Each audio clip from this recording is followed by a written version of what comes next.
Today we are going to be dealing with issues at a regional level in Africa. The topic is as follows: the contrasted Southern African region and its consequences.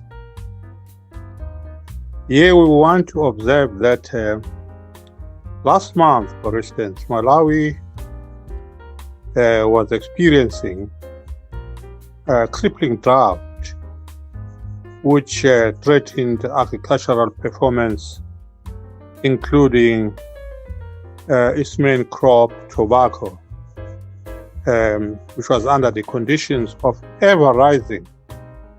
That is to say, this taking place under the conditions of ever rising unemployment.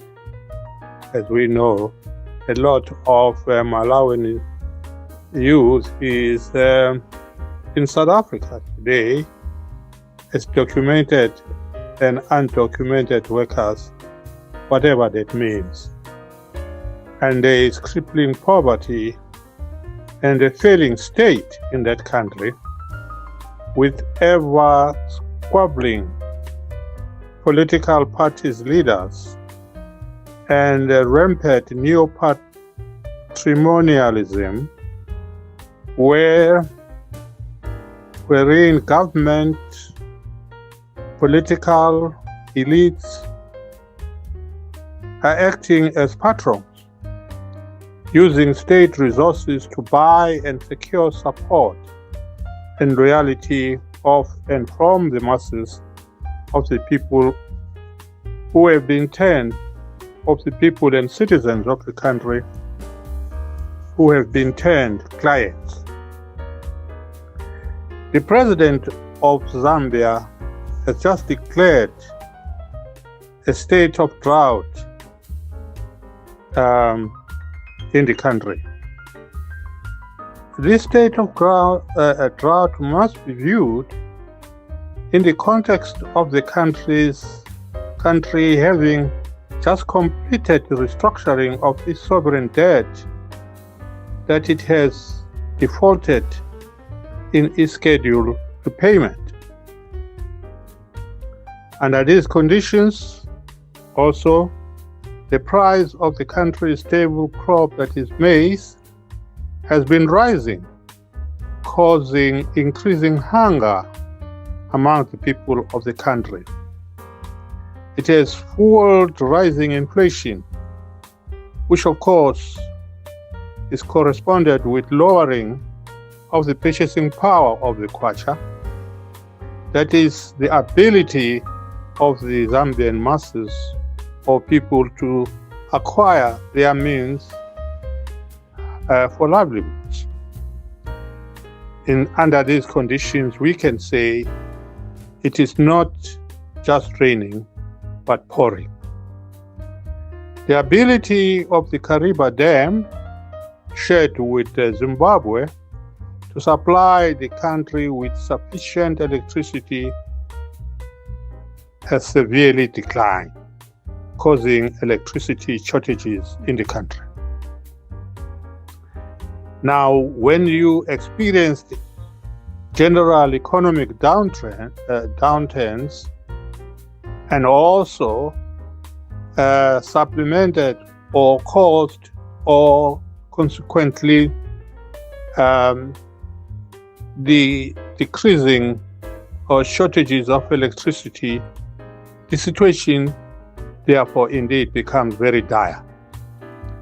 The small-scale agricultural sector in Zambia is the main provider of employment in the country, and it is the provider of food. But under these conditions, the benefits of the economies of scale, that is, irrigation, diversification of crops, use of relevant equipment, etc., are not being exploited or are accordingly lost.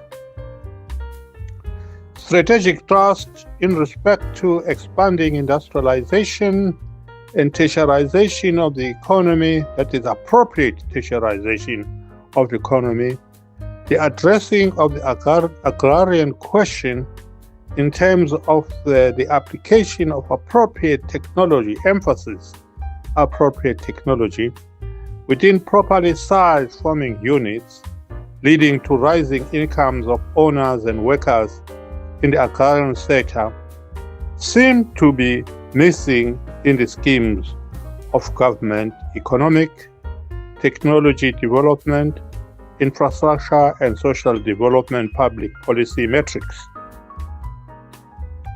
On the regional front, there does not seem to be adequate collaboration among the member states in terms of capital, labor, and services movements.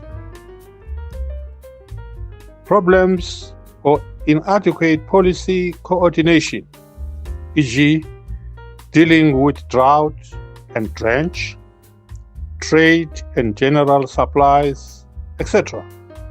Coordinated and diversification of energy sources and collaboration therein, and the use of these. We can add here pooled and coordinated technology development efforts with associated knowledge and skills development, which are missing. It is indeed important for us as Africans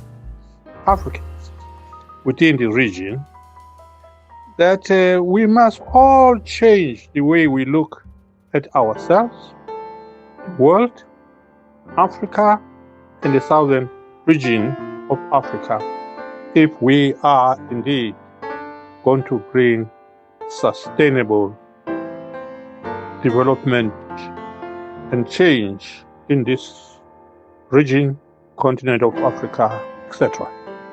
This is the plea that some of us have been raising all the time. Hopefully one day someone out there will do the listening, have the understanding, and adopt appropriate policy actions. And thank you. Sipho Shabalala.